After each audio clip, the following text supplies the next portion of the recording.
ঢাকার জাদুর রাজ্যে রাইসা নামে এক দয়ালু ও কৌতূহলী রাজকন্যা বাস করতেন।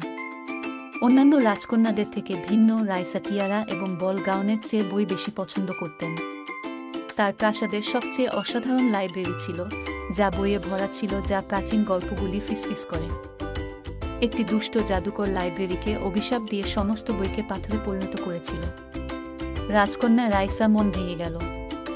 অভিশাপ ভাঙার জন্য সংকল্পবদ্ধ, তিনি কুইল খুঁজে বের করার একটি অনুসন্ধান শুরু করেছিলেন, বইগুলি পুনরুদ্ধার করার জন্য যথেষ্ট শক্তিশালী একমাত্র জিনিস।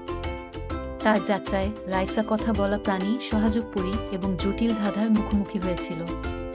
তিনি প্রতিটি প্রাণীর প্রতি উদারতা দেখিয়েছিলেন এবং তারা তার অনুসন্ধানে সহায়তা করেছিল। অবশেষে তিনি বনের হৃদয়ে পৌঁছেছিলেন, যেখানে কুইল অপেক্ষা করেছিল, সাহস ও করুণার সাথে। তিনি প্রতিটি পাথরের বই স্পর্শ করার সাথে সাথে সেগুলি আবার জীবন্ত গল্পে রূপান্তরিত হয়েছিল। মায়াবী সাপ ভেঙে গেল। রাজকুমারী রাইসা ঢাকায় ফিরে আসেন, যেখানে শেখার প্রতি তার ভালোবাসা এবং তার দয়া রাজ্যের সবচেয়ে মূল্যবান গল্পগুলিকে সংরক্ষণ করেছিল।